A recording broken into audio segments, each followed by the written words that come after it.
जौनपुर विद्युत विभाग द्वारा बीते 3 दिनों से अपनी विभिन्न मांगों को लेकर लगातार हड़ताल और कार्य बहिष्कार जारी है। वहीं आज जनपद की विद्युत व्यवस्था पूरी तरह से चरमरा गई है। विभिन्न क्षेत्रों की बिजली गुल हो गई है और उपभोक्ता परेशान हैं। वहीं पूर्व में दिए गए नंबरों से संपर्क करने पर भी अधिकारियों से संपर्क नहीं हो पा रहा है, जबकि हाइडियल परिसर में तैनात नायब तहसीलदार विवेक सिंह का कहना है कि सब कुछ कंट्रोल में कर लिया गया है, जल्द ही और जगहों पर व्यवस्था ठीक कर ली जाएगी। कार्य बहिष्कार के बारे में जानकारी देते हुए अध्यक्ष निखिलेश कुमार सिंह ने बताया कि हमारा कोई बहिष्कार है ही नहीं, उन्हें सरकार द्वारा जबरदस्ती मजबूर किया जा रहा है। 3 महीने पहले हम लोगों का ऊर्जा मंत्री और प्रमुख सचिवों के साथ संगठन की वार्ता हुई थी। पिछली बार के आंदोलन में भी बात हुई थी, उसे 15 दिन बाद लागू करने की बात कही गई थी, लेकिन 3 माह बीत जाने के बाद भी लागू नहीं किया गया। उल्टे हमारे संविदा कर्मचारियों को निकालने की बात कही गई और ऊपर से रासुका लगाने की बात करके हमको डराया जा रहा है। हम लोग बीते 13 तारीख से लगातार विभिन्न माध्यमों से कार्य बहिष्कार कर अपना विरोध जता रहे हैं, बावजूद इसके हमारी बात नहीं मानी जा रही है। उन्होंने कहा कि हम लोग विद्युत वितरण के निजी हाथों में जाने का विरोध कर रहे हैं। हमारी पुरानी सुविधा को खत्म किया जा रहा है।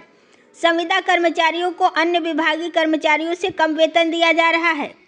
कई महीने तक हमने उनको वेतन नहीं दिया जा रहा है। संविदा कर्मचारियों को निकालने की बात की जा रही है।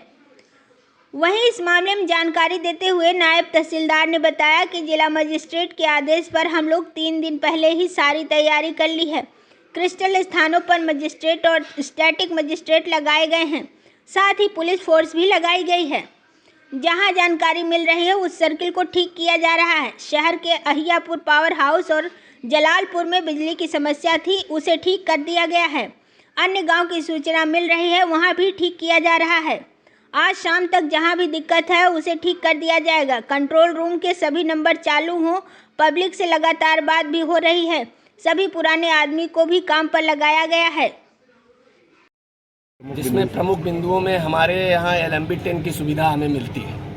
आप सभी लोग जानते हैं, कोई रेलवे में सर्विस करने वाला हो, कोई एयरपोर्ट पे नौकरी करने वाला, हवाई जहाज़ में नौकरी करने वाला हो, रोडवेज़ पे नौकरी करने वाला हो, सभी को जो है उस डिपार्टमेंट की सुविधाएं मिलती हैं। हमें LMB 10 की सुविधा लगातार मिल रही थी। 2000 में जब हमारा उत्तर प्रदेश राज्य विद्युत परिषद का विघटन हुआ था, उस समय ही ये समझौता हुआ था कि हमारे जो समझौते हो रहे हैं उसमें जो हमारी इन सब चीज़ों पे उस समय भी लिखित में समझौता हुआ था कि ये सुविधाएं सारी बहाल रहेंगी। लेकिन आप जो है LMB 10 की सुविधा को समाप्त करने का प्रयास कर रहे हैं, जबकि उपभोक्ता बिजली का बिल बाद में देता है और हम लोगों का पहले ही वेतन से कटौती हो जाता है। उसके बाद जो है हमारे निविदा के जो साथी हैं दूसरे डिपार्टमेंट से, जो सैनिक कल्याण बोर्ड से और जगह से जो आते हैं लोग, वही काम करते हैं। उनको जो है 25,000 22,000 रुपये मिलते हैं। हमारे निविदा के साथी जो है 8 से 10,000 रुपये उनको दिया जा रहा है। उसमें भी कभी मिलेगा, कहीं नहीं मिलेगा। इस पे मिनिमम वेज पे समझौता हुआ कि इनको कम से कम मिनिमम वेज जो बनता है वो दिया जाए। उसके बाद जो है निजीकरण को रोकने का कि निजीकरण हम नहीं करेंगे। और उसके बाद आप देख रहे हैं अब जो है पता चला कि ट्रांसमिशन को ही बेचने का प्रयास चल रहा है।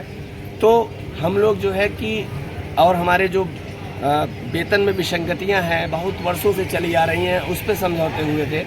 लेकिन कितने दिन का समय चाहिए था, और अगर समय चाहिए था तो आप 15 दिन के बाद अगर नहीं कर पाए, 1 महीने 2 महीने, तो कम से कम बुला के तो बात करनी चाहिए, तब ना उसमें जो है कुछ बात होती। तो यहाँ तो हमें लग रहा है कि वो अभी तक हम लोग जब आंदोलन करते थे तो हमारे कर्मचारी साथी कहा करते थे कि मौखिक समझौता नहीं मानेंगे हम लोग, केंद्र में बोलिए कि लिखित समझौता करें। और लिखित समझौता होने के बाद अगर ये स्थिति पैदा हो रही है कि हम लिखित समझौता करने के बाद हम ये कहें कि हम इसको नहीं मानेंगे, ये समझौता हमने दबाव में किया है, ये ज़बरदस्ती का समझौता है, तो इसके आगे हम क्या कह सकते हैं। और जो विद्युत कर्मचारी 23 साल बाद हड़ताल पर जा रहे हैं, क्या मांगे हैं जो कि सरकार से समन्वय नहीं मिल पा रहा है, जो बैठ पा रहे हैं? 23 साल बाद विद्युत कर्मचारी हड़ताल पर गए हैं, क्या किन चीज़ों की मांगे हैं, क्या चीज़ें हैं जो पूरी नहीं हो पा रही हैं? हम हड़ताल पे हैं नहीं, हमें हड़ताल पे ज़बरदस्ती भेजा जा रहा है। 72 घंटे की जो हड़ताल की घोषणा हुई है 16 तारीख से 19 तारीख की रात को 10 बजे तक, उसमें हमारी कोई मांग ही नहीं है। जो हमारी पिछले आंदोलन थे उसमें जो समझौते हुए थे 3 दिसंबर 2022 को माननीय ऊर्जा मंत्री ए.के. शर्मा जी और प्रमुख सलाहकार माननीय मुख्यमंत्री जी के अवनीश अवस्थी जी के साथ हमारे संगठन के नेतृत्व से लिखित समझौते हुए थे तमाम बिंदुओं पे, और उसमें बहुत से ऐसे बिंदु थे जिन पे समझौते नहीं हो पाए, तो उसको हम लोगों ने मान भी लिया था। जो समझौते लागू करने की बातें थी 15 दिन के अंदर, जिनमें बिंदुवार समझौता हुआ था, उसको अब उत्तर प्रदेश सरकार और हमारा प्रबंधन मानने से इनकार कर रहा है। अब वो कह रहे हैं कि वो समझौते दबाव में हुए थे, हमें और समय दिया जाना चाहिए इसके लिए। तो हम ये जानना चाहते हैं कि जब 15 दिन का समय आपने लिखित में लिया था, तो अगर 3.5 महीने हो गए, तो बीच में जब हमारे नेतृत्व ने मिलने का प्रयास किया, अपनी बातों को कहने का प्रयास किया, तो समय ही नहीं दिया जा रहा था बीच में। उसके बाद आंदोलन की नोटिस पड़ी, कई चरणों में आंदोलन की नोटिस पड़ी। आप सभी जानते हैं कि 13 तारीख से 2 घंटे का कार्य बहिष्कार 14 तारीख को चला, 13-14 को 3 से 5। उसके बाद एक विशाल मसाल जुलूस पूरे प्रदेश में हम लोगों ने निकाला 14 तारीख की सायं 5 बजे। उसके बाद संपूर्ण कार्य बहिष्कार जो 36 घंटे का निर्णय लिया गया सुबह 10 बजे 15 तारीख से 16 तारीख की रात्रि 10 बजे तक, उसके बीच में भी समझौते के बजाय धमकाने की बातें हो रही हैं। और जैसा कि आप लोग देख रहे हैं कि एस्मा के तहत कार्रवाई करने की बात हो रही है, रासुका लगाने की बात हो रही है, हमारे निविदा के साथियों को बर्खास्त करने की बात हो रही है। इस बयान को मैं बड़ा ही दुर्भाग्यपूर्ण समझता हूँ। इस प्रदेश के माननीय ऊर्जा मंत्री के द्वारा जो बयान ये दिया गया है, ये हमें बहुत ही दुर्भाग्यपूर्ण बयान लग रहा है उनका, इसलिए कि संघर्ष करने के लिए मजबूर आपने किया है और उसके बाद हमारे ऊपर उल्टे कार्रवाई की बात, हमारे दमन करने की बात हो रही है। तो ऐसी स्थिति में मैं उत्तर प्रदेश सरकार को बताना चाहता हूं कि किसी भी कीमत पर विद्युत कर्मी पीछे हटने वाले नहीं हैं। हम लोगों ने जो निर्णय ले लिया है, अब लड़ाई हमारी जो है ये चलेगी और हमें विजय अवश्य मिलेगी। और मैं माननीय मुख्यमंत्री आपके माध्यम से कि पूरे उत्तर प्रदेश में हमारे कर्मचारियों के साथ जगह जगह पे सुनने में आ रहा है कि उनके साथ प्रशासन के द्वारा दबाव बनाकर उन्हें ज़बरदस्ती उनसे काम कराने का प्रयास किया जा रहा है। हम लोगों ने ये निर्णय पहले से ही ले रखा है कि कहीं भी हम विद्युत आपूर्ति को बाधित नहीं करेंगे। हमने सारी चीज़ों को हैंडओवर कर दिया है, हमने रिटर्न में दे दिया है कि आप इस व्यवस्था को संभालिए। 72 घंटे के लिए हम हड़ताल पर जा रहे हैं, लेकिन उसके बाद भी जगह जगह सुनने में आ रहा है, अभी सुनने में आ रहा है कि कहीं एक एसएसओ है, वो बाई ड्यूटी उसको 10 बजे तक हड़ताल पे है, 10 बजे से, तो उसके बाद जो है उसके परिवार को डिस्टर्ब किया गया है। ऐसे और जगहों पे सुनने में आ रहा है। तो मैं आपके माध्यम से उत्तर प्रदेश सरकार और विद्युत प्रबंधन को ये बताना चाहता हूँ कि ये दमनकारी नीति छोड़ दें और माननीय मुख्यमंत्री जी इसमें हस्तक्षेप करें और इस समझौते को लागू करा दें, जिससे कि जो है कि किसी भी आगे आने वाली जो स्थिति है वो इससे भयावह न हो। हम लोग जो है कि किसी भी तरीके से आंदोलन नहीं करना चाहते हैं, लेकिन हमें आंदोलन में झोंक दिया गया है। इसलिए हम जो है पुनः बहुत विनम्र अनुरोध करेंगे माननीय मुख्यमंत्री जी से कि इसमें हस्तक्षेप करके इसका समाधान करा दें। 72 घंटे ये चीज़ हम भूल गए। 72 घंटे में अगर किसी भी तरीके का उत्पीड़नात्मक कार्रवाई अगर होती है तो ये बगैर अन्य किसी नोटिस को दिए हम अनिश्चितकालीन हड़ताल पर जाने के लिए बाध्य होंगे, जिसकी संपूर्ण जिम्मेदारी उत्तर प्रदेश सरकार और विद्युत प्रबंधन की होगी। दूसरी चीज़, अगर मेरे किसी भी नेता को गिरफ्तार किया जाता है, ये भी हमारा निर्णय हो चुका है। अगर इस दौरान हमारे किसी भी नेता की गिरफ्तारी होती है तो पूरे उत्तर प्रदेश में कम से कम 50,000 विद्युत कर्मी जेल भरो आंदोलन करेंगे।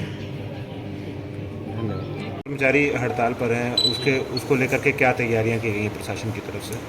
तैयारी हम लोग 2-3 दिन पहले से स्टार्ट कर दिए थे। इसमें माननीय जिलाधिकारी महोदय के निर्देश के क्रम में मीटिंग भी हुई थी और उसमें जो क्रिटिकल इंस्टीट्यूशन है वहाँ हम लोग स्टैटिक मजिस्ट्रेट तैनात किए गए हैं। इसके अलावा कई सारे सेक्टर मजिस्ट्रेट लगाए गए हैं और वहाँ जो भी सिचुएशन अगर कहीं ख़राब होती है, जो भी सिचुएशन है हम लोग को अपडेट मिलता है, उसी के अकॉर्डिंग हम लोग काम करते हैं। अभी जैसे अय्यापुर में कल रात में सूचना मिली कि 7 फीडर काम नहीं कर रहे हैं, तो हम थे और एसडीएम साहब थे हमारे और भी राजस्व पुलिस विभाग सब लोग थे, करके मेहनत करके हम लोग ने 5 फीडर वहाँ स्टार्ट करवा दिया गया है। हुसैनाबाद में 1-2 फीडर बंद हुए थे, हम लोग उसको भी रिस्टोर करा दिए हैं। अभी कुछ और जगह थोड़ा सा सिचुएशन अच्छी नहीं है, जैसे जलालपुर में है, कल से बंद है, तो हम लोग उस पर काम कर रहे हैं। उम्मीद है कि हम लोग 2-3 घंटे के अंदर उसको भी रिस्टोर करवा देंगे। देहात क्षेत्र में ज़्यादा प्रॉब्लम आ रहा है, जो रिमोट एरिया है, ग्रामीण देहात क्षेत्र में जहाँ जहाँ काम रात में नहीं हो पाया था, वहाँ हम लोग इस समय काम कर रहे हैं देहात क्षेत्र में। और चूँकि शहर में अब स्थिति मतलब कंट्रोल में है, तो हमारी जो भी टीमें हैं वो देहात में काम कर रही हैं। 1-2 घंटे के अंदर वो भी रिस्टोर करा दिया जाएगा। सर, क्या इसमें एक्स बिजली कर्मी जो पुराने बिजली कर्मी होते हैं, क्या इन लोगों की भी सहायता? उनका भी हेल्प लिया जा रहा है। जहाँ जहाँ से हम लोग को लग रहा है कि वो हेल्प कर सकते हैं, सबको बुलाया गया है, सब लोग लगे हुए हैं। सर, क्या कितनी दिक्कतों का सामना करना पड़ रहा है ऐसे में? क्या लग रहा है ये समन्वय जो बन पाएगा कि नहीं बनेगा, और मतलब कब तक ये सारी चीज़ें? उम्मीद है कि हम लोग आज शाम तक जहाँ भी सिचुएशन खराब है सारा कंट्रोल कर लिया जाएगा। सारी टीमें लगी हुई हैं इस समय। जो कंट्रोल रूम का नंबर है उसको भी लेकर के काफ़ी सारे कंट्रोल रूम में काफ़ी सारे कॉल आ रही वो है। नंबर पब्लिक है और बहुत सारे लोग कॉल कर रहे हैं कंट्रोल रूम में। तो जिनका एक जैसे कॉल रिसीव हो गया तो बाकी सब वेटिंग में बताने लगता है। इससे लगता है उनको फ़ोन बात नहीं हो पा रही सबसे। लेकिन हमारे कंट्रोल रूम 2 लोग हैं, दोनों लोग काम कर रहे हैं वहाँ, और प्रॉपर चैनल है और वो हम लोग को अपडेट दे रहे हैं, उस हिसाब से हम लोग काम भी कर रहे हैं।